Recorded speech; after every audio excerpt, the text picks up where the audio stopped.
안녕하세요. 2022학년도 6월 고2 전국연합학력평가 국어의 3, 4부 해설을 맡은 저는 명지희입니다. 자, 여러분 만나서 반갑고요. 오늘 시험 보느라 너무 고생 많았습니다. 자, 많은 친구들에게는 2학년 들어서 두 번째 보는 학평이었을 거고요. 또 몇몇 친구들에게는 첫 번째, 2학년 들어서 처음 보는 학력평가인 친구들도 있었을 겁니다.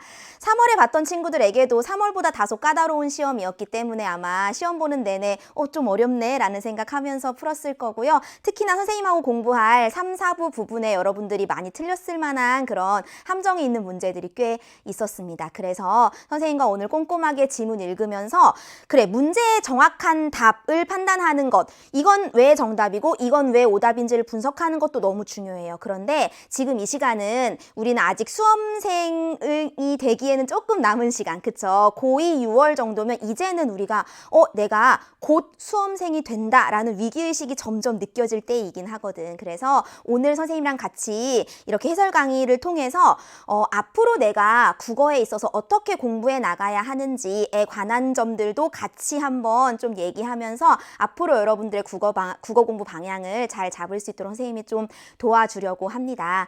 자, 이 시험 굉장히 힘들게, 그쵸? 하루 종일 시험 보는 거 너무 힘든 일이잖아. 그쵸? 힘들게 시험 보고 와서 또 이렇게 선생님이랑 같이 복기해 가면서 내 실력 점검하는 이 시간 자체가 너무나 귀중한 시간이고, 이 시간 선생님이랑 함께 하는 친구들 너무너무 잘 하고 있는 거예요. 그쵸? 우리 1, 2부 공부하고 왔을 거고, 선생님이랑 3, 4부에서도 또 우리 지문 분석하는 연습, 정답은 어떻게 찾아내는 건지 전략 같은 것도 같이 꼭 챙겨가셨으면 좋겠습니다. 자, 그러면 선생님과는 오늘 우리 10쪽이 26번에서 30번 세트부터 시작할 거고요.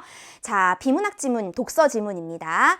자, 이쯤 되면 이제 우리 앞에서 화법과 작문, 문법, 그리고 앞에 지문 두 세트를 또 보고 왔잖아. 그쵸? 독서 지문 하나, 문학 지문 하나를 보고 왔단 말이야. 그쵸? 좀 시간에 쫓기는 마음이 이제부터는 좀 들었을 거야. 그래 선생님이 쭉 봤더니 우리 EBS 사이트에 얘들아 오답률 랭킹이 올라오거든. 첫 번째부터 1번부터 약간 제일 오답률이 높은 문항부터 15번째까지 쭉 올라와. 한번 보세요. 보면서 내가 틀린 문항이 오답 순위 몇 번이었는지 이런 거 확인해 보는 게 또 나의 공부에 도움이 되거든. 선생님이 그걸 쭉 보고 왔거든. 지금 이 강의 찍기 전에 봤더니 여러분들이 이 뒤쪽 부분에서 좀 많이 틀렸더라고. 근데 그게 아마도 좀 이 지문부터는 시간에 쫓기는 느낌이 들었을 거야. 그래서 지문을 읽으면서도 꼼꼼하게 읽지 못하고 조금 빠르게 풀어야지라는 압박감 때문에 좀 더 틀리지 않았을까 싶기는 합니다. 자, 우리 지금 선생님과 첫 번째로 볼 지문은요, 독서 지문이고 우리 인문 영역이에요. 인문 영역에서 심리치료와 관련해서 어떤 학자의 견해, 근데 굉장히 중요한 구조를 갖고 있는 지문이야. 어떤 학자의 견해를 얘기할 건데 그 견해에 대해서 다른 학자들의 견해를 어떻게 비판적으로 수용했는지 그런 식으로 설명을 하고 있는 구조를 갖고 있어. 그 얘기를 딱 26번에 내용 전개 방식에서 정확하게 묻고 있거든. 왜냐하면 이렇게 전개하는 방식이 인문지문에서 굉장히 전형적으로 등장하기 때문에. 그래서 우리 이 지문의 구조를 잘 살펴보면서 읽어보면 좋겠다라는 거 체크해 두시고요. 이 독서 지문은 지문 구조가 매우 중요하다라는 거 꼭 적어놓고 우리 봅시다. 심리치료는 심리학적 지식을 바탕으로 심리적 고통과 부적응 문제를 해결하고자 한다. 심리치료라는 것 자체에 대한 개념이 어렵진 않아, 그쵸? 이에 대부분의 심리치료는 상처, 결핍, 장애 등의 신경증에 초점을 맞추고 이들이 제거돼요. 자, 신경증이라는 것이 뭔지 우리가 신경증이라는 이 단어 자체는 좀 낯설 수 있으니까, 그쵸? 상처나 결핍이나 장애 같은 것, 이런 것이 신경증인데 그 신경증에 초점을 맞추고 이들이 제거돼요. 고통에서 벗어난 일상을 지향을 한다. 심리치료의 목적은 뭐야? 이런 것들을 유발하는 어떤 고통을 제거하는 것. 그쵸? 그래서 지금 일반적인 심리치료에 대한 설명을 먼저 했어. 앞부분에서. 근데 이 글 전체에서 얘기하고 싶은 건 그러나 이렇게 일반적으로는 얘기하지만 이것과 다르게 설명한 누군가가 있었다로 전개되는 거지. 아우슈비츠 수용소에서 살아남은 빅터 프랭클이라는 사람은 삶의 고통은 인간 실존의 일반적 구성 요소이다. 바로 위에서는 고통이라는 것, 이런 상처, 결핍, 장애, 고통이잖아. 그치? 이런 것들을 제거해서 고통의 상태에서 쏙 빠져나오게 하는 거. 이게 심리치료라고 했는데, 그러나를 경계로 해서 이 빅터 프랭클이라는 사람은 고통이라는 것이 인간 실존의 일반적인 구성 요소야. 제거할 수 없다는 거야. 인간의 실존을 구성하는 그 구성 요소 중에 하나가 고통이다. 그러니까 이 고통은 삶의 일부로 받아들여야 한다. 그냥 내 실존, 나라는 자아와 나의 삶 속에는 고통이라는 것이 늘 자리 잡고 있다 라고 얘기하는 거야. 그러니까 심리치료의 방향도 당연히 달라질 수밖에 없겠지. 고통을 제거할 수 없는 거야. 그러니까 제거하는 게 아니라 어떻게 치료를 해야 되는지 설명할 거야. 그러므로 심리치료는 고통을 제거하는 것이 아니라, 그치? 선생님이 오늘 독서 지문 보면서 요 형식의 문장을 굉장히 강조할 거거든. 뭐가 아니라 무엇이다. 이건 무조건 중요한 출제 요소가 될 수 있는 문장입니다. 자, 빅터 프랭클이 보는 심리치료는 고통을 제거하는 게 아니야. 왜냐면 고통이라는 게 삶의 구성 요소니까. 그럼 뭐야? 고통 속에서도 견뎌내는 힘을 길러주는 것이 바로 심리치료. 여야 한다. 누구든 고통을 가지고 살아. 그치? 어떤 사람이든 아픔이 있고 상처가 있고 결핍이 있어. 근데 그걸 제거하려는 게 아니라 그 고통 속에서 견딜 수 있는 힘을 길러주는 것. 이게 심리치료다. 그쵸? 프랭클은 현대인이 자신의 존재가 목적도 없고 이유도 없다고 느끼는 감정, 즉 실존적 공허감을 겪고 있다.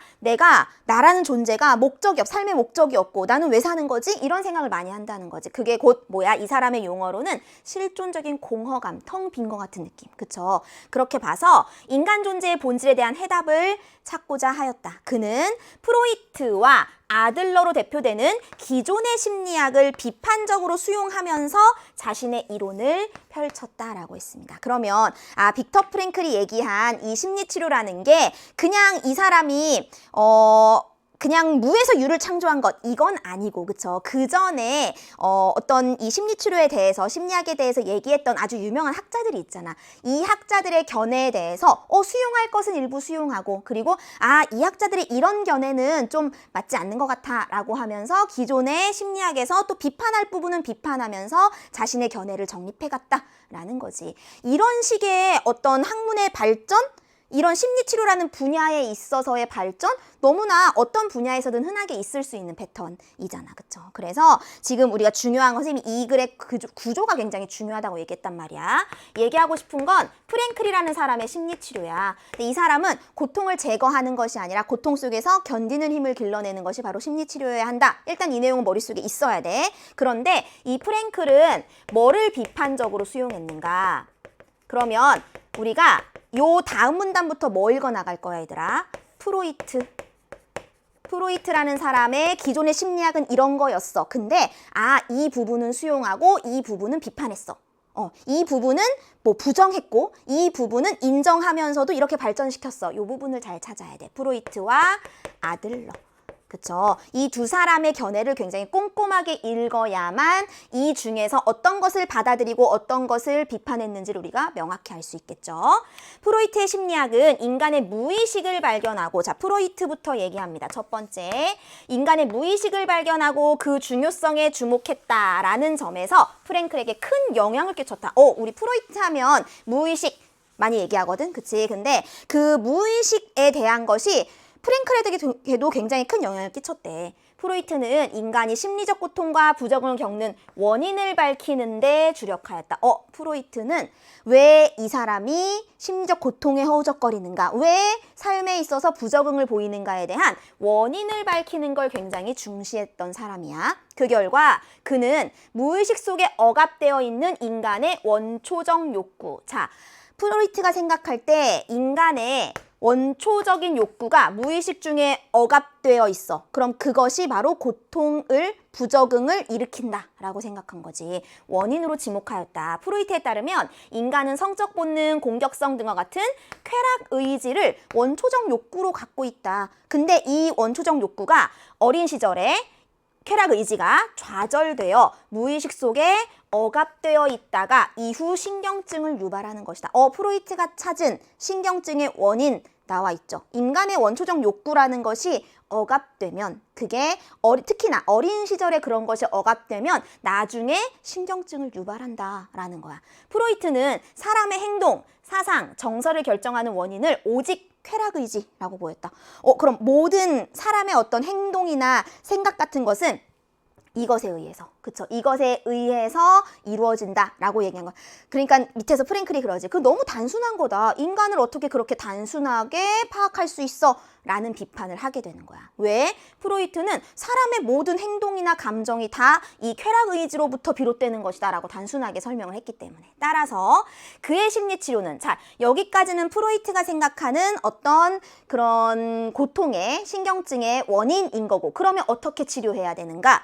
잠재된 무의식 속의 성적 본능, 공격성 등을 어떻게 해? 무의식의 영역으로 끌어오는 것을 통해 이루어진다. 그치? 무의식 속에 이런 것들이 억압되어 있으면 부적응이나 고통을 겪기 때문에 어떻게 하면 되는 거야? 그것을 의식의 영역으로 끌어오면 그게 심리치료다라고 얘기한 거야. 자, 프로이트의 생각 쭉 연결되죠? 이해됐지? 자, 프랭클은 그럼 여기까지는 일단 프로이트에 대한 설명이었어. 그럼 이 중에서 프랭클이 그래 인정하는 건 있어. 근데 이런 부분은 좀 한계가 있어. 이런 얘기 나올 거야. 그쵸? 당연히 순서가 그렇게 되겠지. 프랭클은 프로이트가 인간을 단순히 성적 본능이나 공격성 등에 따라 행동하는 존재로 파악하는 점, 이것은 한계가 있다고 봤다. 그쵸? 프랭클은 무의식이 인간의 본질을 규명하는 중요한 요소라는 점에는 동의해. 그치? 이런 거 잘 살펴야 돼. 프랭클이 프로이트를 비판할 거라는 건 이미 앞에서 봤어, 우리가. 그쵸? 근데 비판이라는 것이 얘들아, 모든 걸 다 부정하는 게 비판이 아니야. 그쵸? 이런 건 인정하고, 근데 이런 부분은 이렇게 발전시킬 수 있어? 이런 논의가 비판이란 말이야. 그러니까 이런 문장 당연히 중요한 거야. 프랭클은 무의식이라는 게 인간의 본질을 규명하는 중요한 요소야. 프로이트가 얘기한 그 무의식의 중요성, 나도 동의해. 라는 거야. 근데 뭐가 문제라는 걸까? 인간은 본능과 충동의 차원을 넘어선 영적 존재라고 생각하였다. 프로이트는 인간의 모든 행동과 정서가 그 쾌락의지에 의해서 결정되는 것이다 라고 얘기했는데 사실 인간은 그렇게 단순하지 않거든? 왜? 인간의 본능과 충동, 인간은 본능과 충동의 차원에만 머물러 있는 것이 아니야. 그것을 넘어선 영적 존재라고 생각했기 때문에 프로이트를 그런 점에서 비판하겠지. 이에 인간의 무의식 속에는 본능과 충동만 있는 것이 아니라, 선생님이 뭐가 아니라, A가 아니라 B 중요하다 그랬지? 그래, 인간의 무의식 속에는, 왜냐면 프랭클도 무의식이라는 거 중시했어. 근데 그 속에는 본능과 충동만 있는 게 아니라 본능과 충동만 있다고 한 건 누군데? 프로이트인데, 그치? 근데 그게 아니고 보다 중요한 책임감이나 양심, 얘들아, 책임감, 양심 이 말 나오니까 어때? 영적 존재 잘 연결되잖아, 그쵸? 그런 것들이 감추어져 있다. 프랭클은 이를 영적 무의식이라 명명하고, 프로이트가 무의식이라고만 명명했다면 프랭클은 어떻게? 영적 무의식, 영적이라는 말을 붙인 거지. 현대인의 심리적 고통과 부적응은 영적 존재로서 인간의 본질을 잃어버렸기 때문에, 현대인들이 심리적으로 고통을 겪고 부적응, 삶에 대해서 부적응을 겪는 이유는 인간의 본질, 영적 존재로서의 본질을 잃어버렸기 때문이다 라고 설명했대. 자, 그러면 프로이트가 강조한 것, 그것에 대해서 프랭클이 무엇을 비판했는지가 정리가 되어야 되는 거야. 그쵸? 우리 정리하고 갈까? 자, 프로이트가 얘기한 거 한번 봅시다. 프로이트는, 자, 중요한 건 뭐야? 무의식 속에 뭐가 있어? 쾌락의지라는 것이 있다. 이것이 인간의 행동과 정서를 다 결정한다 라고 얘기했어. 그치? 그래서 그렇기 때문에 그런 것이 무의식 속에서 어린 시절 억압되면 신경증 같은 증상이 발생하는 거야. 일어나는 거야. 그러니까 결국 심리치료는 어떻게 해야 된다? 이 쾌락의지를 어디로? 의식의 영역으로 끌고 와야 된다라는 게 프로이트의 주장이었어. 근데 이거에 대해서 프랭클이 어떻게 비판적으로 수용했는지가 중요한 거지? 그래, 나도 무의식이 중요하다는 건 인정해. 그런데 인간은 그렇게 쾌락 의지만 갖고 있는 단순한 동물이 아니야 라고 얘기하면서 결국은 이렇지 않다. 이 중에서 이렇게 하면 다 부정하는 것 같다. 그치? 무의식을 인정하긴 했지만, 중요성을 얘기하긴 했지만 어떤 부분을 강조한 거야?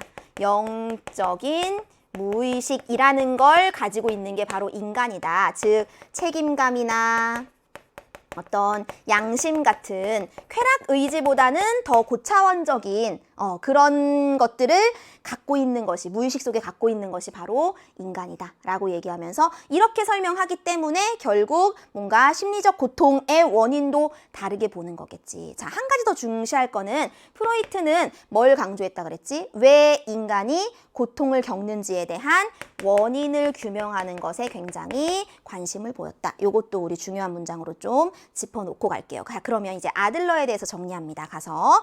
자, 아들러의 심리학은 프랭클이 자유와 책임을 인간 존재의 본질로 파악하는 밑거름이 되었다. 프랭클이 인간 존재의 본질에 대해서 자유와 책임을 굉장히 강조했대. 근데 이걸 강조하는데 아들러라는 사람의 이론이 밑바탕이 되었다. 아들러는 인간의 원초적 욕구를 타인보다 우월하고 싶은 권력 의지로 보았다. 원초적 욕구라는 말 또 나왔어, 얘들아. 앞에서 프로이트도 원초적 욕구에 대해서 설명을 했었거든. 근데 프로이트는 무슨 말 했었지? 이 원초적 욕구가 무의식 속에 억압되어 있을 때 어떤 부적응이나 신경증이 유발된다라고 얘기했거든. 근데 아들러는 인간의 원초적 욕구라는 건 어떤 걸로 이렇게 집약해서 설명할 수 있느냐? 타인보다 우월하고 싶은 권력의지. 프로이트는 성적 욕구, 공격성 이런 조금 더 본능적인 걸로 얘기했거든. 근데 아들러는 타인보다 우월하고 싶은 권력 의지가 바로 인간의 원초적 욕구라는 거야. 그런데 인간의 타고난 기질적 불완전성 때문에 우월성에 대한 추구는 자동적으로 뭘 발생시켜? 공감 가지, 얘들아. 내가 남보다 우월하고 싶어 라는 생각이 들면 결국 남하고 비교하게 되고 결국 다른 사람을 보면서 뭘 많이 느끼게 돼? 나는 왜 저 사람보다 이런 부분이 못났을까? 를 생각하게 되잖아. 그치? 이 우월하고 싶은 의지는 결국 당연히 열등감을 발생시킬 수밖에 없다. 그 결과 인간은 누구나 열등감을 갖게 된다. 인간은 누구나 열등감을 갖는데 이에 인간은 열등감을 극복하고 권력의지의 욕구를 충족하기 위해서 끊임없이 노력하는데 열등감을 극복하기 위해 어떤 행동을 선택하느냐는 개인의 자유이다. 지금 읽고 있는 부분 얘들아 아들러의 사상이야. 아들러가 이렇게 설명했다는 거지. 아들러는 인간의 원초적 욕구가 우월하고 싶은 권력의지야. 근데 그런 의지 때문에 결국은 열등감이 생겨. 그리고 누구나 인간에겐 열등감이 있어. 그러면 이 열등감 속에서 계속 허우적거리며 살면 결국 삶이 고통스럽고 부적응이 일어나는 거잖아. 그치? 그렇기 때문에 인간이 열등감을 극복하기 위해서 노력을 할 텐데 그 극복하기 위한 어떤 행동을 하는 것, 그 선택은 개인의 자유라는 것이야.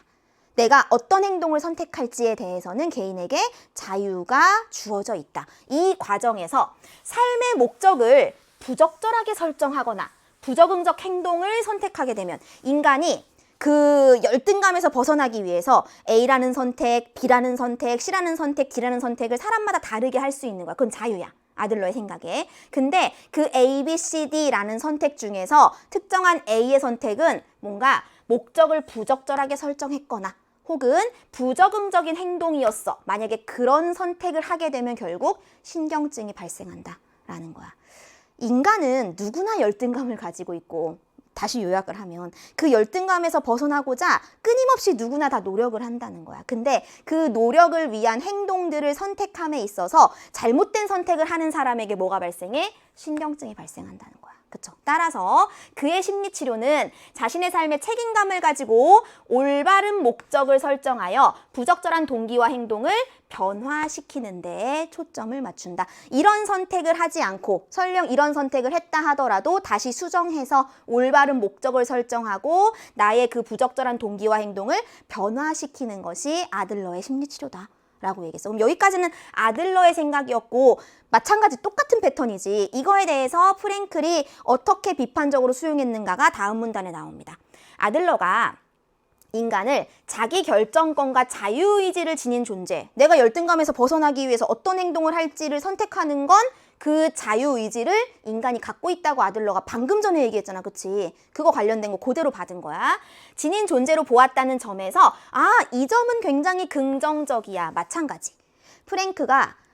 프랭클이 프로이트의 그 무의식이라는 것에 대해서는 긍정적으로 동의했어. 하지만 이런 부분은 부정했다. 똑같은 패턴이지. 아들러에서도 마찬가지. 인간이 자유의지가 있어. 이거는 나도 그렇게 생각해. 긍정했어. 하였지만 원초적 욕구를 인간 행동을 설명하는 결정적 요소로 보는 한계가 있다. 그치? 인간의 어떤 행동의 그 선택지가 뭐를 벗어나기 위한 거? 열등감이라는 그 뭔가 남들보다 우위에 있고 싶어서 생기는 그 감정, 그 원초적 욕구에 의한 인간 행동인 거잖아, 결국은. 그쵸? 이건 역시 프랭클의 입장에서 볼 때는 너무 인간을 뭔가 단순하게, 그치? 뭔가 원초적인 존재로 본다라는 한계를 지적한 거겠죠. 프랭클은 인간이 원초적 욕구에 따라 행동하는 존재이기는 하지만 원초적 욕구가 인간의 본질이 될 수는 없다. 자, 이거 조금 어려운 문장이니까 뒤에 문제로 나왔지, 얘들아. 인간이 그래 원초적 욕구가 없지는 않아. 인간의 행동이 원초적 욕구에 따른 행동도 많이 있어. 원초적 욕구에 따라 행동하는 존재인 건 맞아. 근데 그 욕구가 인간을 결정하는 본질이 될 수는 없어. 이건 100% 다른 문제잖아, 그쵸? 내가 욕구에 따라 행동은 할 수 있지만 그 욕구가 나의 본질이야? 그건 아니라는 거지. 이처럼 프로이트와 아들러의 심리학을 비판적으로 수용한 프랭클은 자유의지를 지닌 영적 존재로서 인간의 본질을 파악하였다. 그는 실존적 공허감에서 벗어날 수 있는 심리치료 기법으로 의미치료를 제시하였다. 그러면 이제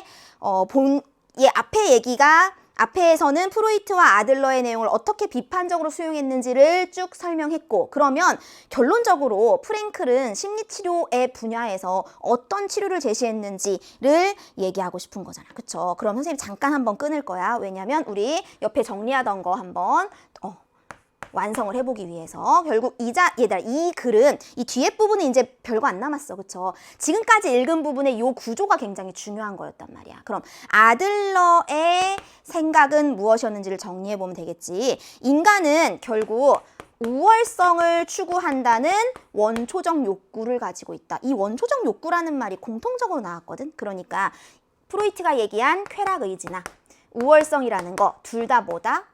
원초적 욕구라는 것이다. 그치? 이것도 한번 놓치지 말고 적어봅시다. 그치? 그럼 이 우월성을 추구함에 있어서 결국은 필연적으로 뭐가 발생할 수밖에 없어? 열등감이 발생할 수밖에 없어. 이 열등감이 발생하는 과정에서 결국은 뭐가 발생해? 신경증이 발생한다는 거잖아. 그치? 그래서 열등감, 중요한 건 이거였지. 열등감이 있어, 사람들에게는. 근데 이 열등감을 극복하기 위한 행동을 선택하는 거겠지. 내가 이 열등감을 극복하기 위해서 어떤 행동을 할까라는 선택에는 뭐가 있어? 자유의지가 있다. 프랭클이 프로이트의 무의식을 긍정했어. 동의했어. 아들러에게는 뭐를 가장 긍정했어? 이 자유의지를 굉장히 긍정했단 말이야. 그쵸? 근데 뭐에 대해서는 비판했지? 왜 인간의 본질을 이 원초적 욕구에서 찾느냐? 인간의 행동이 이 원초적 욕구에 대한 충족으로부터 설명되는 것은 옳지 않다라는 거. 똑같은 패턴이야. 그쵸? 이거 파악할 수 있겠지. 그래서 이 선택하는 과정 중에서 신경증이 발생한다라는 게 아들러의 입장이었고, 이거에 대해서 결국 프랭클은 이런 영적 무의식이라는 거, 프로이트에 대한 비판적 수용에서는 이런 얘기가 좀 직접적으로 언급이 됐고, 아들러의 부분에서는 이 자유의지는 긍정하지만 이 우월성이라는, 위에도 쓰긴 했지만 원초적 욕구가 뭐는 아니다. 인간의 본질은 아니다.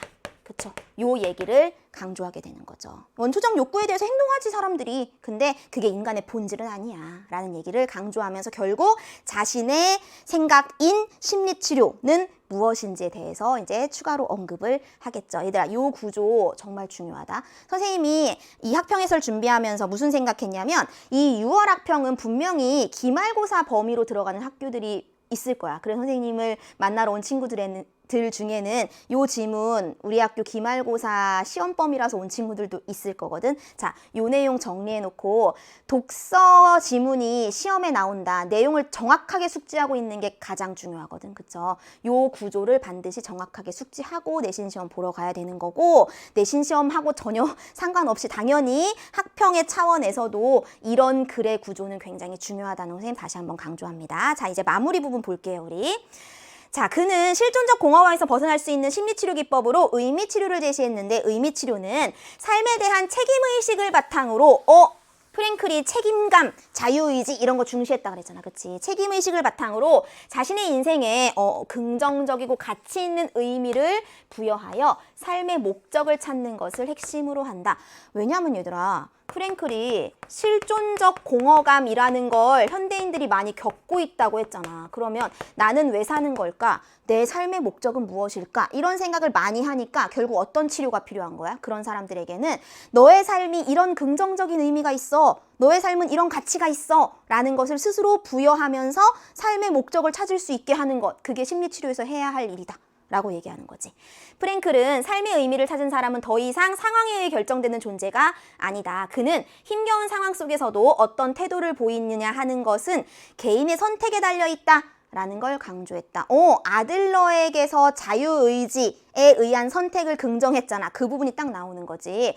자, 누구나 힘겨워. 누구나 삶은 고통스러워. 근데 그 고통스러운 삶 속에서 어떤 태도를 보이느냐 하는 것은 개인의 선택이야. 우리 뒤에 문제 보면 이 빅터 프랭클이라는 사람이 아우슈비츠 수용소에 수용되어 있던 사람이었잖아. 근데 그 수용소 안에서도 어떤 사람은 그냥 고통에 빠져 절망에 빠져 허우적거리기만 하고 어떤 사람은 그 안에서도 삶의 의미를 찾고 희망을 찾는다는 거야. 그 모습을 봤거든, 그치? 그래서 이 빅터 프랭클이 쓴 책 중에 죽음의 수용소에서라는 굉장히 유명한 책이 있어요. 이거 고2가 읽기에 아주 좋은 책이고 선생님이 지금 우리 고2들은 생활기록부에 독서기록을 직접적으로 쓰진 않지만 그치? 독서기록에 굉장히 많이 나오는 책이거든. 한번 읽어보면 좋을 거예요.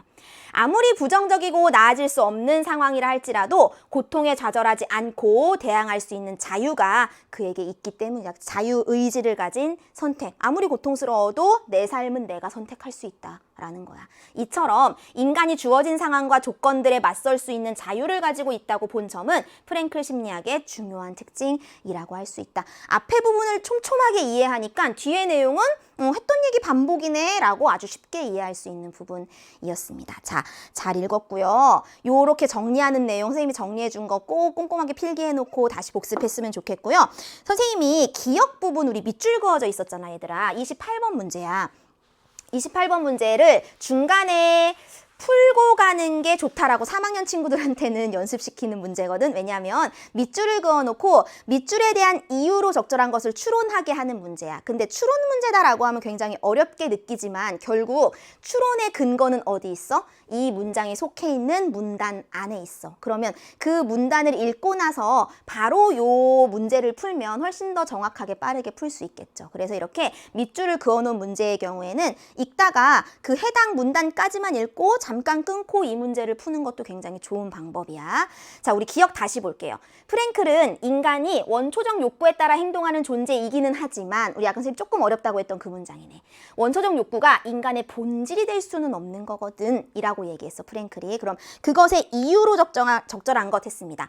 인간의 고통은 원초적 욕구에 따라 행동하는 과정에서 나타난 것이기 때문에 인간의 고통이라는 것은 프랭클이 생각할 때는 뭐 때문에 일어난 거였어 얘들아. 프랭클은 이렇게 말하지 않았잖아. 인간의 고통이 원초적 욕구에 따라 행동하는 과정에서 나타난다고 했어? 아니고 고통은 뭐 때문에 나타난다? 실존적 공허감 때문에 나타난다고 했거든. 그러면 우리가 읽은 내용에 배치되는 내용을 갖고 있는 선지 당연히 정답이 될 수 없는 거야. 그쵸? 원초적 욕구로는 인간이 존재하는 목적과 이유.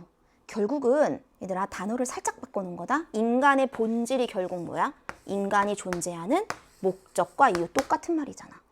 원초적 욕구로는 인간의 본질, 그 원초적 욕구가 행동의 어떤 원인이 될 수는 있어. 근데 그 욕구를 인간의 본질로 보는 것은 적절하지 않아. 즉, 본질, 같은 말로 인간이 존재하는 목적과 이유가 될 수는 없는 거잖아. 오, 정확한 말. 이 기억의 문장을 그냥 단어만 바꿔서 그대로 넣어놓은 게 2번 선지였던 거야. 그쵸? 그래서 기억의 이유를 적절한 것은 2번 이렇게 찾아야 되는 거였고요. 심리학자에 따라 원초적 욕구가 무엇인지 다르게 보았기 때문에 원초적 욕구 욕구를 다르게 본 건 아니고 얘들아, 원초적 욕구 안에 구체적으로 어떤 내용인지를 프로이트나 아들러가 세부적으로는 다르게 설명하긴 했어. 그치? 프로이트의 원초적 욕구는 뭐 성적 욕구나 공격성 이런 걸 얘기했고, 아들러의 경우에는 아까 우리 뭐였지? 뭐 남보다 우월하고 싶은 그런 권력 의지라고 얘기했는데, 원초적 욕구가 무엇인지를 다르게 보았기 때문에 다르게 본 건 맞지만 그게 달라서 인간의 본질이 될 수 없다라고 얘기한 건 아니잖아. 그쵸? 결국은 우리 기억에서 보는 것은 원초적 욕구가 인간의 본질이 아니다. 이게 중요한 거야. 프로이트랑 아들러가 원초적 욕구를 다르게 설명했어? 그건 맞아. 그치? 근데 그것과 원초적 욕구가 인간의 본질이 될 수 없다라는 내용은 사실 관계가 없는 거잖아. 그쵸? 이 원인을 여기에서 본 게 아니잖아. 프로이트랑 아들러가 원초적 욕구를 다르게 봤기 때문에 원초적 욕구가 인간의 본질이 될 수 없어. 이건 아닌 거지. 인과관계가 전혀 관계가 없다는 거 알 수 있겠죠. 자, 인간은 원초적 욕구를 극복하고자 끊임없이 노력하기 때문에 원초적 욕구에 따라 행동한다고 인정했어, 이미 위에서. 그치? 그러니까 극복하고자 노력한다는 건 잘못된 말. 원초적 욕구가 인간에게만 존재하는 것이 아니기 때문에 이 내용은 아예 지문으로 알 수가 없어서 동물도 원초적 욕구가 있나? 라는 건 중요하지도 않을 뿐더러 언급을 한 적도 없었습니다. 그러니까 이 기억과도 관계가 없는 이야기. 해서 28번의 답은 2번, 우리 읽으면서 충분히 풀 수 있는 문제였고요. 자, 26번으로 가볼게요. 이제 순서대로 문제 풀어보겠습니다. 중심 화제의 특징을 다른 이론들과의 관계 속에서 설명하고 있다. 선생님이 오늘 지문하면서 제일 강조했던 내용. 중심 화제, 빅터 프랭클이 얘기하는 심리 치료에 관한 거, 그게 중심 화제잖아. 그치? 근데 그것의 특징을 프랭클의 견해, 사상 이런 것들을 다른 이론들과의 관계 속에서 설명하고 있다. 프로이트와 아들러라는 기존의 심리학자의 이론들과의 관계 속에서 설명하는 거 맞는 얘기 해서 답은 1번 쉽게 찾고 넘어갔어야 되는 문제고요. 선생님 특별히 오답 분석할 게 없는 게 중심화제의 개념을 정의하고 이를 바탕으로 장단점을 설명하고 있다. 특별히 뭔가 개념을 정의한 것도 없었고 장단점을 설명한 거 없었습니다. 중심화제의 문제점과 해결 방안 나온 거 아니고 변화 과정을 바탕으로 뭔가 심리치료라는 게 어떻게 변화해 나갔는지 그리고 앞으로 어떻게 전개될지 예측한 거 아니잖아. 등장 배경도 제시하지 않았고요. 다양한 분야에 미친 영향 전혀 찾을 수 없는 내용들이었기 때문에 이 문제를 푸는 것 자체는 굉장히 쉬웠을 거고 다만 기억해야 할 건 이런 구조가 인문 지문에서 많이 다뤄진다라는 걸 기억하면 됩니다. 자, 27번 갈게요. 세부 내용 파악을 제대로 했는지 물어보는 문제예요. 프로이트는 사람의 행동이 성적 본능이나 공격성에 따라 결정된다. 그치? 프로이트가 생각하는 원초적 욕구는 이거였어. 아들러는 열등감은 누구나 갖는 것으로 그 자체는 신경증이 아니야. 맞아. 얘들아, 누구나 갖는 열등감이 자체로 신경증이면 모든 사람이 다 신경증을 겪고 있는 거잖아. 그건 아닌 거잖아. 열등감을 극복하기 위한 어떤 행동을 하는데 그 행동이 잘못된 행동일 경우에 신경증이 발생한다 라고 얘기했었죠. 맞는 얘기야. 아들러는 열등감으로 인해 타인보다 우월해지고 싶은 욕구가 생긴다. 뭔가 이상하지. 그치? 열등감 얘기도 했고 우월해지고 싶은 욕구 얘기도 했는데 순서가 바뀐 것 같아. 그쵸? 아들러는 타인보다 우월해지고 싶은 욕구 때문에 열등감이 생긴다라고 했죠. 인과관계를 반대로 설명했습니다. 적절하지 않은 건 3번. 프랭클은 인간의 본능과 충동의 차원을 넘어선 인간을 이런 영적 존재로 보았다라는 거 프랭클 이론의 핵심이었습니다.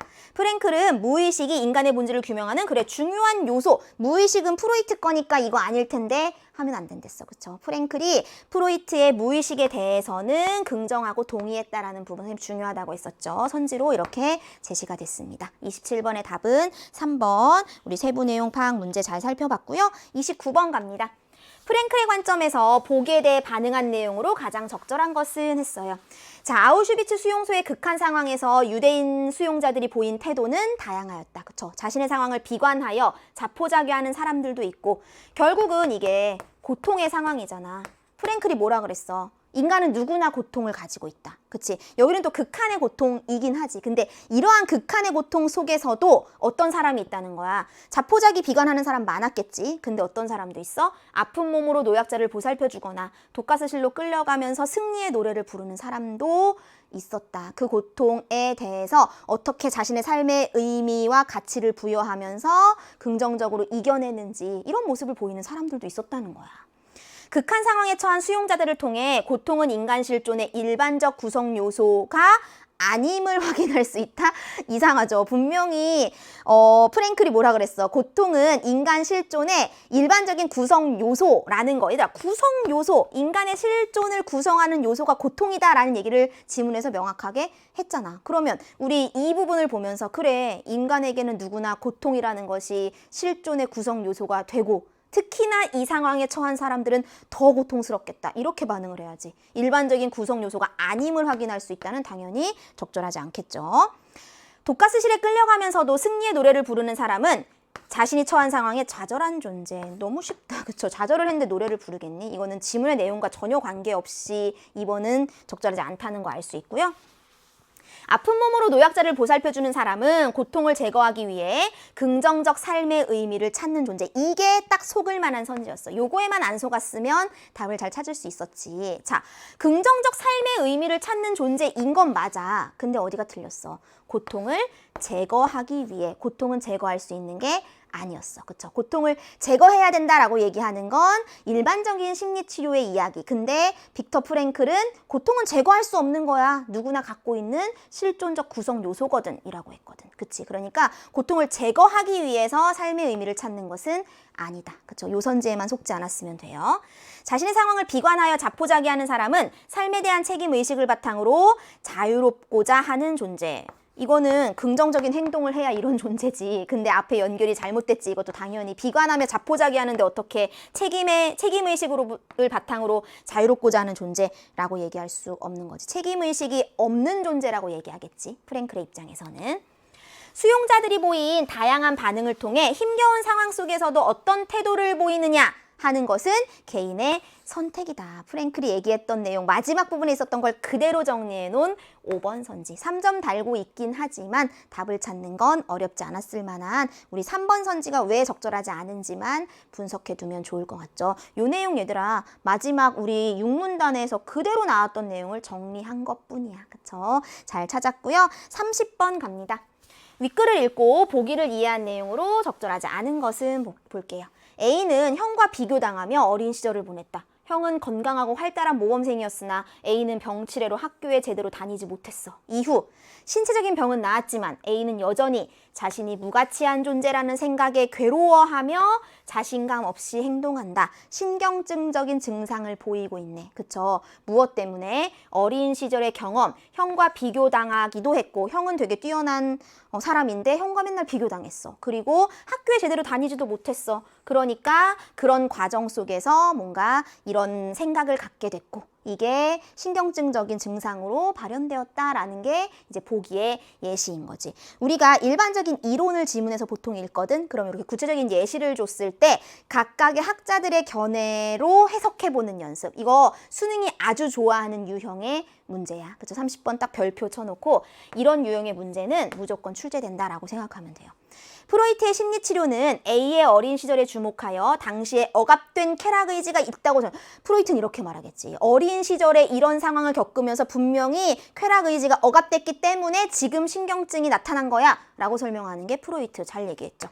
프로이트의 심리치료는 A가 겪는 괴로움의 원인을 의식의 영역으로 끌어오는 것을 통해 이루어진다. 그치? 선생님 옆에 정리해 놓은 거 그대로 있지. 프로이트는 결국은 억압된 쾌락 의지, 그게 괴로움의 원인이거든. 이것을 어디로? 의식의 영역으로 끌어오는 것. 그게 바로 심리치료야 라고 얘기했잖아. 정확하게 잘 적용했습니다.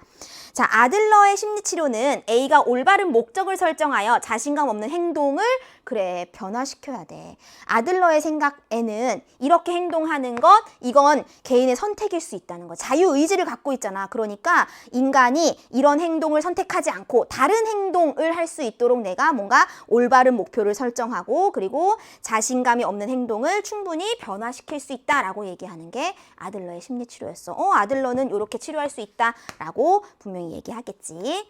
아들러의 심리치료는 A가 학교에 제대로 다니지 못했던 것이 권력의지가 좌절된 원인임을 밝히는 데 초점을 둔다. 요 문제 선지 찾는 게 조금 까다로웠을 것 같아. 그쵸? 왜냐하면 맞는 얘기인가? 라는 생각이 들 수도 있거든. 근데 일단은 학교에 제대로 다니지 못했던 것이 권력의지가 좌절된 원인? 이거 자체가 조금 부자연스러운 면이 있기도 하고 정확하게는 뭐 때문에 틀렸어 얘들아? 아들러의 심리치료는 원인을 밝히는 데 초점을 두지 않잖아. 그쵸? 아들러의 심리치료는 뭐에 초점을 뒀냐면 자신이 부적응적 행동을 선택하면 신경증이 오는 것이기 때문에 내가 다른 행동을 선택해서, 그쵸? 올바른 목적을 가지고 내 행동을 변화시키는 것에 초점을 뒀어. 그거는 원인을 밝히는 초점을 두는 게 아니라 지금 내가 어떤 행동을 해야 하는지에 관해서 초점을 두고 심리치료를 하는 거잖아. 그쵸? 그러니까 아들러의 심리치료를 정확히 이해했는지를 요 선지에서 묻고 있는 거야. 원인을 밝히는 데 초점을 두는 건 누구였게? 프로이트였어. 그쵸? 적절하지 않은 것은 4번입니다. 프랭클의 심리치료는 A가 자신을 무가치한 존재로 여기는 실존적 공허감, 이게 실존적 공허감 맞지? 이것에서 벗어나서 인생의 의미를 부여하도록 돕는 것이 프랭클의 심리치료이다. 정확하게 잘 설명했습니다. 우리 30번의 답은 4번. 여기까지 해서 우리 첫 번째 세트를 잘 풀어봤고요. 이제 문학으로 넘어가 보도록 하겠습니다. 자, 선생님이랑 3부에서 두 번째로 볼 지문은요. 자, 우리 고전 소설이었어. 이 고전 소설도 좀 고전한 친구들이 많지 않을까라는 생각이 드는 게 일단 읽을 내용이 조금 길었고, 그쵸? 그리고 고전 소설은 항상 어때? 중간중간에 쓰인 단어가 좀 어렵게 느껴질 겁니다. 그래서 내가 요 문장을 제대로 이해를 못했거나 혹은 너무 길다 보니까 중간중간 좀 띄엄띄엄 읽었어. 근데 띄엄띄엄 읽은 부분에서 분명히 세부 내용을 물어보는 문제가 나왔을 거야. 그래서 여러분들이 31번 문제를 풀 때 이거 어디 나왔었지? 하면서 다시 가서 읽어보고 어디 나왔었지? 하면서 막 헤매가면서 여기서 시간을 많이 쓰지 않았을까라는 생각이 듭니다. 31번 별표야 얘들아. 31번 같은 문제가 고전소설에서 오답률이 가장 높은 문제. 근데 특별한 문제가 아니라 뭐지?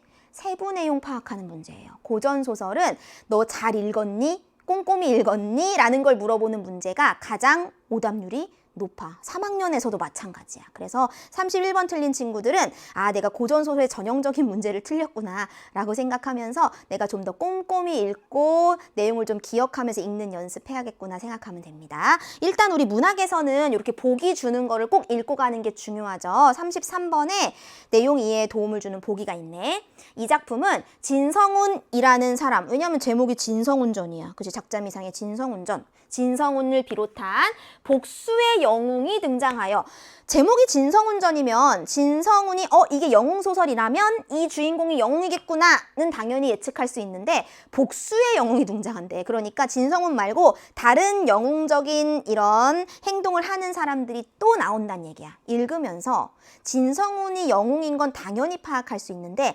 중간중간 이 사람 말고 다른 사람들이 나왔을 때 누가 영웅적 인물인지 를 내가 의식적으로 찾았어야 되는 거야. 그쵸? 영웅 분담 소설이고 영웅들은 자신들이 지향하는 세계 질서를 위협하는 무리들을 적으로 규정하고 바람직한 질서를 회복하기 위해서 노력한다. 여기 적이 누가 나와 얘들아? 금인국의 장수들 적으로 나오잖아. 그치? 그 사람들을 적으로 규정하고 물리치고 자신들이 원하는 바람직한 세계를 건설하고자 한다. 영웅이 전기적 능력을 드러낼 뿐만 아니라 전기적 능력, 우리 영웅소설하면 이거 너무나 당연한 요소들이잖아. 전기적인 능력이 뭐지? 기이한 능력을 가지고 뭔가 그 전투에서 이긴다거나, 그쵸? 뭔가 예지력을 갖고 있다거나 이런 것들 영웅의 전기적인 특성들이잖아. 근데 이것뿐만 아니라 이 작품에는 뭐가 나와 얘들아? 이게 중요했다.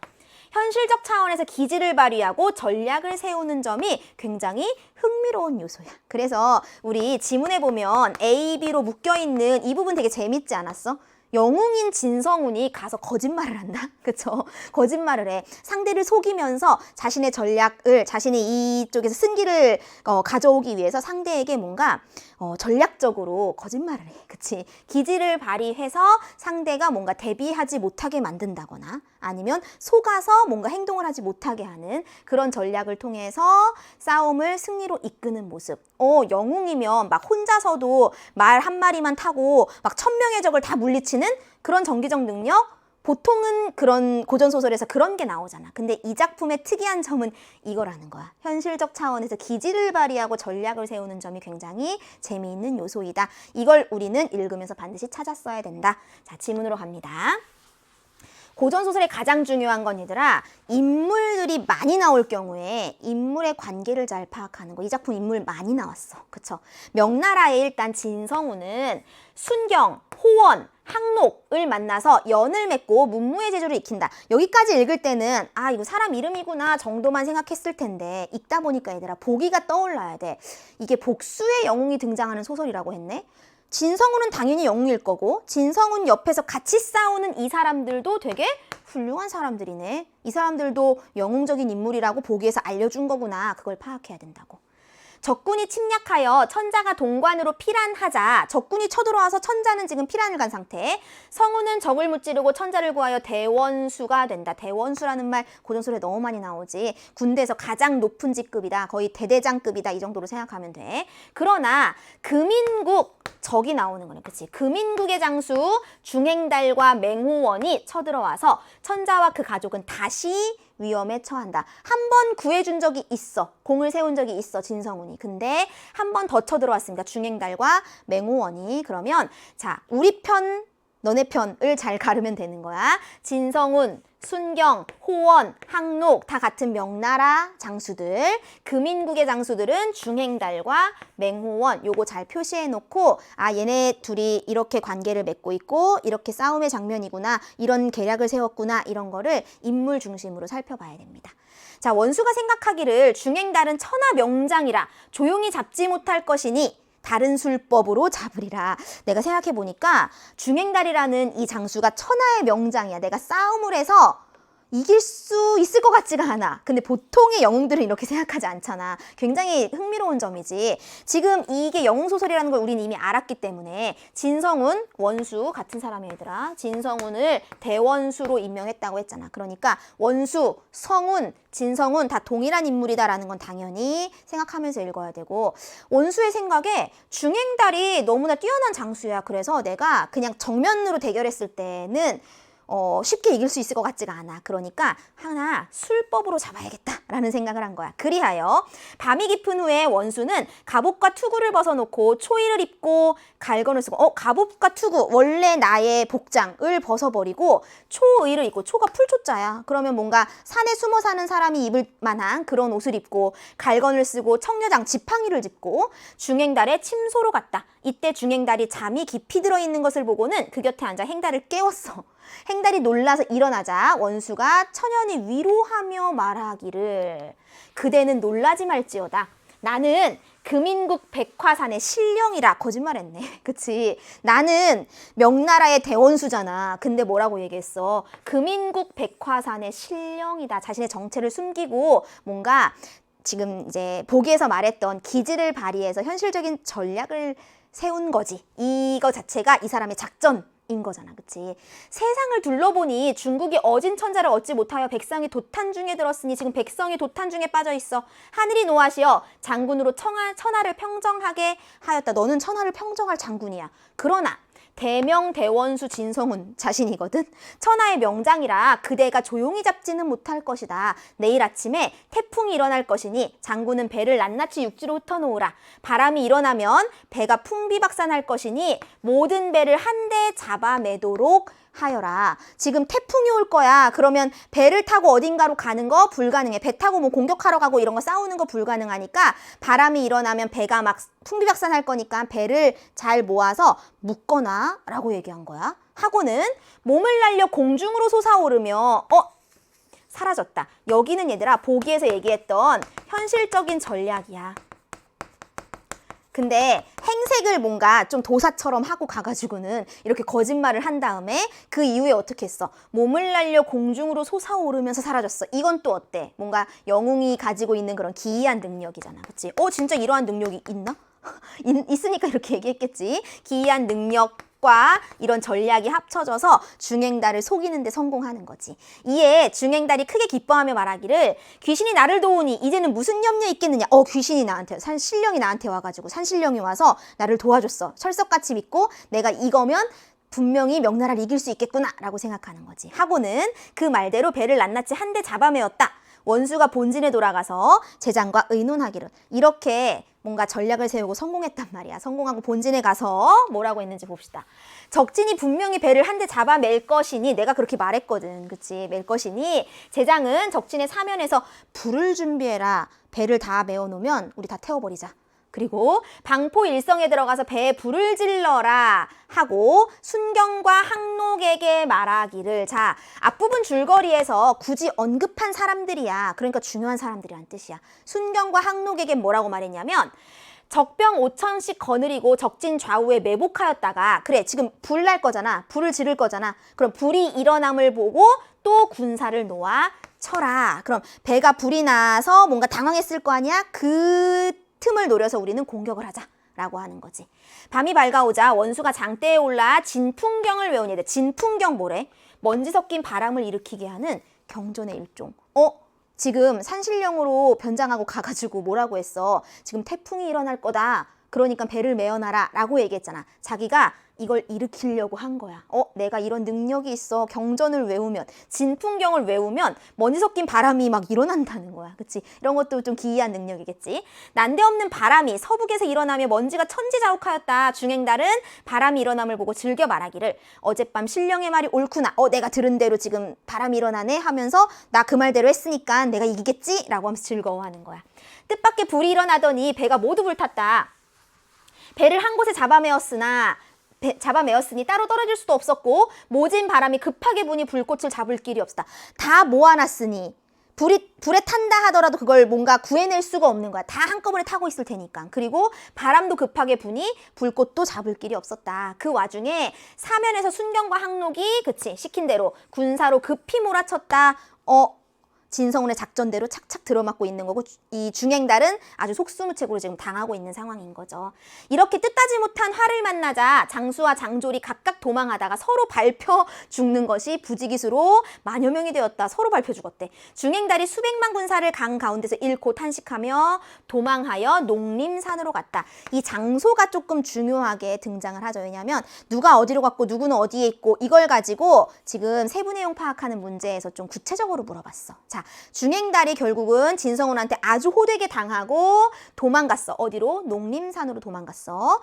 원수가 적국을 파하고 승전고를 울리며 얼마나 기세등등 나의 전략이 딱 먹혀서 지금 아주 큰 승리를 거두었거든. 그치? 그래서 결국은 천자도 살리고 지금 원수가 근사를 거느리고 천자와 백관과 더불어 장안에 도달하였다. 제가 이겼습니다. 라고 하면서 피란가 있던 천자를 어디로 데려왔어? 장안에 또 모시고 왔습니다. 그쵸? 자, 이때 금인국 장수 맹우원이 10만 대병을 거느리고 농림산으로 급하게 달려왔다. 자, 중행달은 지금 한번 졌어. 그치? 이제 새로운 인물 맹우원이 10만 대병을 거느리고 농림산으로 지금 중행달이 도망가 있는 곳이야. 그치? 과연 근데 여기에 누가 있었어, 얘들아? 중요한 거. 황후와 태자와 공주 세자매가 농림산에 피란을 와 있어서 천자의 가족이 피란 와 있는 장소가 농림산이었단 말이야. 불의에 맹우원이 나타나 군사로 농림산을 둘러쌌다. 그러면 지금 적국의 장수가 와서 지금 거의 인질로 잡은 거야. 황후와 태자와 공주 세자매를 인질로 잡아서 뭔가 천자에게 항복을 하게 만들어야겠다. 라는 작전이 여기에 나오는 거죠. 그래서 진중에 두고 기다리는데 중행달이 대군을 패하고 농림산으로 들어왔다. 맹우원이 황후, 태자, 공주, 세자매를 데려다가 군중에 두니 중행달이 말하기를 이제 천자가 항복하는 것은 어렵지 않을 거야. 인질로 잡았기 때문에 우리가 천자의 가족을 사로잡았기 때문에 천자가 항복하지 않을까 생각하고 동관에 들어가서 군사를 운거하게 하였다. 운거한다는 것은 군사들이 거기를 지키게 했다. 뭐 이런 뜻이야. 또한 성중에 지하 감옥을 만들어서 황후, 태자, 공주, 세자매를 그곳에 가두고 장안으로 격서를 전하여 말하기를 만일 천자가 항복하지 않으면 이 천자의 가족을 죽일 것이다 라고 격서를 보냈어. 천자의 입장에서는 어떻게? 살려야 되잖아. 그러니까 항복해야 되나? 라는 생각을 하겠지. 이 일을 어찌할까 하시니 진성훈인데 바로 옆에 진성훈이 있잖아. 항복하게 두지 않겠지. 폐하는 너무 근심하지 말라. 소장이 군사를 거느리고 나가보겠습니다. 라고 하면서 내가 살릴 수 있다. 라고 얘기하는 거지. 성훈이 정병 100만을 거느리고 순경과 호원과 항록을 데리고 이 사람들 놓치지 말라 그랬어. 농림산으로 나갔다. 성 밖에 진을 치고 2, 3일을 유진하였는데 중행달이 종시 나오지 아니하고 성문을 굳게 닫고 있는 상황. 성문을 열어야 얘들아 이 천자의 가족들을 구할 수가 있잖아. 요 뒤에가 조금 복잡했어 얘들아. 성문이 굳게 닫혀있는 상황이야. 그러면 지금 천자의 가족, 사로잡혀 있는 천자의 가족을 뭔가 탈출시킬 수가 없는 어려운 상황이란 말이야. 그래서 또 어떤 계략을 짜나보자. 성훈이 순경에게 그대가 접전하되 만일 적이 성문을 열고 나오면 내가 열게 만들 건데 열고 나오면 내가 군사를 거느리고 싸우다가 내가 도망갈 거거든. 달아날 거야. 그때 재빨리 성에 들어가서 황후와 태자와 공주 세 자매를 메시고 급히 나오도록 하라. 작전을 짰어 또. 그치? 내가 싸우다가 도망갈 거야. 그러면 내가 도망을 가면 그 적장과 무리들이 나를 막 쫓아올 거 아니야. 나를 죽이기 위해서. 그 틈을 타서 재빨리 성에 들어가서 이 천자의 가족을 구해라 라고 명령을 한 거야. 하고 군사 대여섯 명에게 적병의 옷을 입혀. 이거 왜 그랬을까 얘들아? 군사 대여섯 명에게 적병의 옷을 입혀서 진문 밖에 세우고는 군사가 좌우에서 옹위하게 하였다. 군사 대여섯 명은 이거는 우리 아군 군사란 말이야. 아군이란 말이야. 아군에게 적병의 옷을 왜 입혔는지를 잘 흐름을 따라가야 돼. 그리고 성운이 성 위에 올라가서 또 이제 전략을 짠 거잖아. 그 계략의 내용이 비에 나옵니다. 적장은 나의 재주를 모르느냐, 뭔가 좀 과시를 하네. 어젯밤에 내가 이미 너의 진죽에 들어가서 황후와 태자와 공주 세 자매를 모셔다가 진문 밖에 계시게끔 하였다. 거짓말하는 거야. 그치? 내가 이미 어젯밤에 천자의 가족들을 다 탈출시켰거든? 이라고 말하는 거야. 내가 이제는 성중에 1000년을 있어도 쓸데없을 것이니 거기 있어봤자 천자의 가족 없어. 너의 인질 계획은 실패했어. 라고 얘기하면서 급히 나와서 승부를 결단하자. 그치? 지금 나오게 만든 거야. 적의 장수를 성문에 지금 문을 굳게 닫고 그 안에 들어가 있었잖아. 근데 앞에서 얘기한 것처럼 나오게 만드는 거지. 근데 중행달이 그 말을 듣고 성운의 진을 바라보니 과연 금인의 옷, 얘들아 금인이 뭐야 갑자기? 금인국.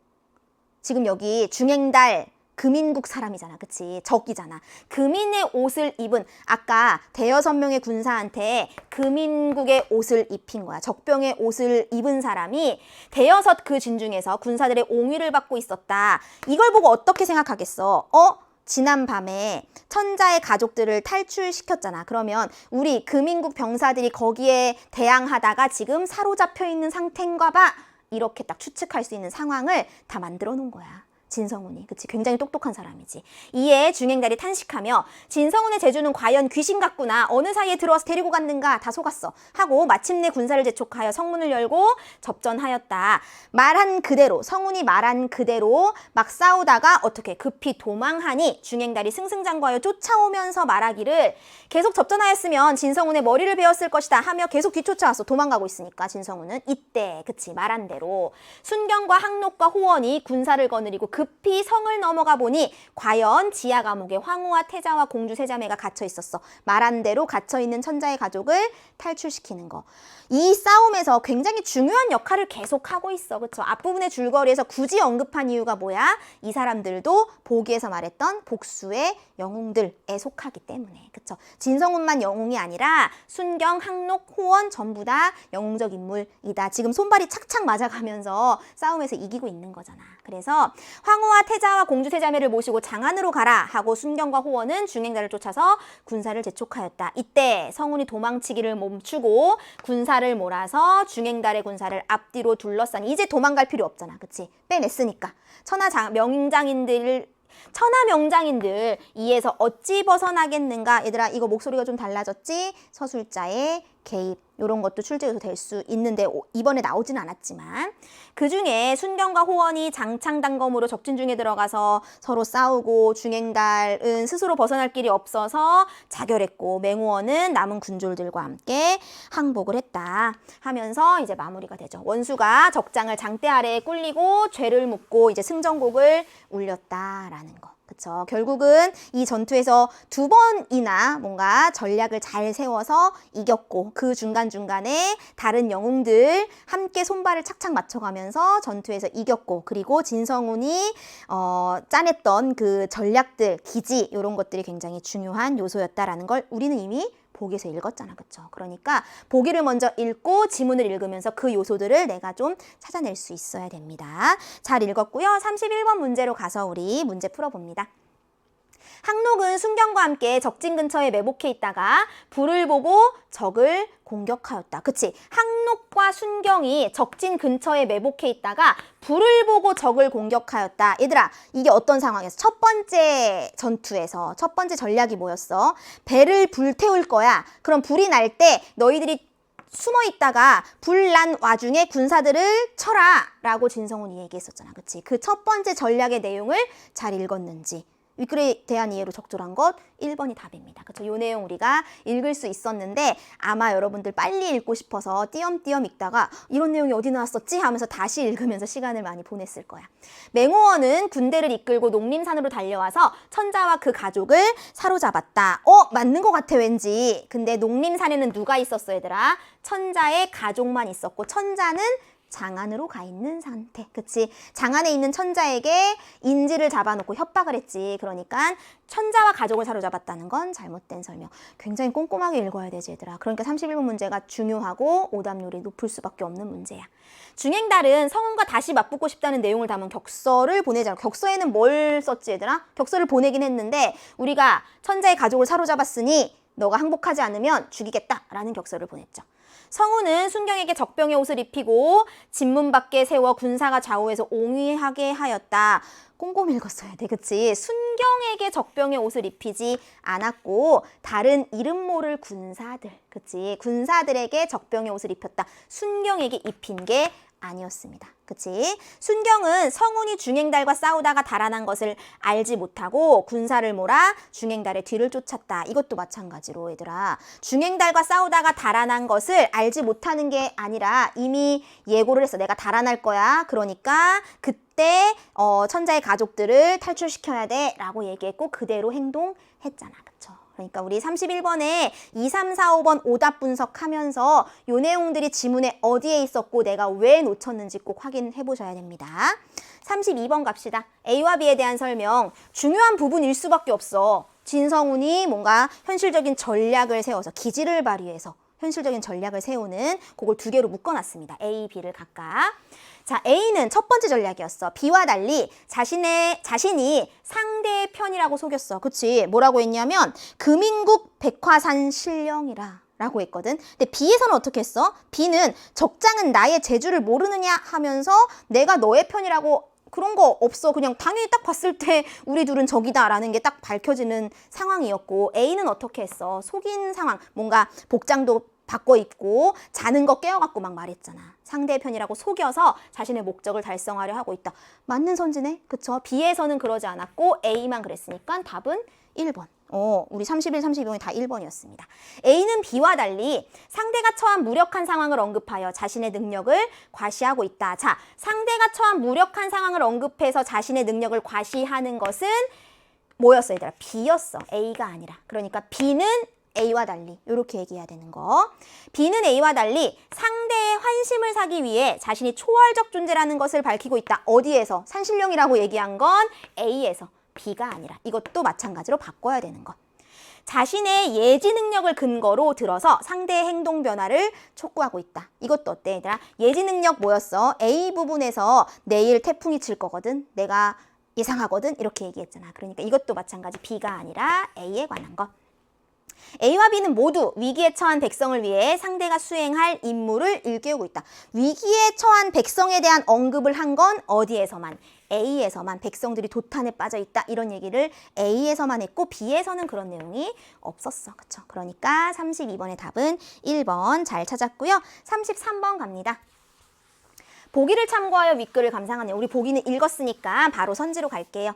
중행달이 천자에게 항복을 종용한 것은 영웅들이 중행달을 적으로 규정한 이유로 볼 수 있겠군. 이런 나쁜 짓을 했어. 그치? 천자에게 항복을 종용했다라는 것은 이 명나라 편에서 볼 때는 얘가 적이다라는 걸 당연히 알 수 있잖아. 그러니까 영웅들이 중행달을 적으로 규정한 이유라고 볼 수 있겠죠. 잘 설명했지? 성운이 배에 불을 지르기 위해 배를 묻게 한 것은 전략을 세워서 활약하는 영웅의 모습. 중요한 첫 번째 부분. 배를 묻게 한 거 산신령으로 뭔가 옷을 산신령처럼 입고 가서 얘기했던 거. 그게 전략을 세워서 활약하는 영웅의 모습이라고 짚어낼 수 있습니다. 잘했죠? 성운이 천자의 가족이 탈출한 것처럼 중행달의 눈을 속인 것. 이게 두 번째 전략이었단 말이야. 영웅이 전기적 능력을 발휘한 모습. 요 내용 나왔으니까 맞는 건가? 하면 안 되고 요 내용은 지문의 내용, 뒤에 있는 내용은 보기의 내용이야. 잘 연결했는지가 중요한 거지. 영웅이 전기적 능력을 발휘한 거야 이게 얘들아. 뭔가 전략을 잘 세워서 그리고 탈출을 아직 시킨 것도 아니야. 탈출한 것처럼 중행달의 눈을 속인 거지. 군사들에게 적병의 옷을 입게 해놓고 우리가 사로잡은 것처럼 이렇게 해놓은 상황 자체가 그냥 거짓말로 우리가 어제 천자의 가족들 다 탈출시켰거든?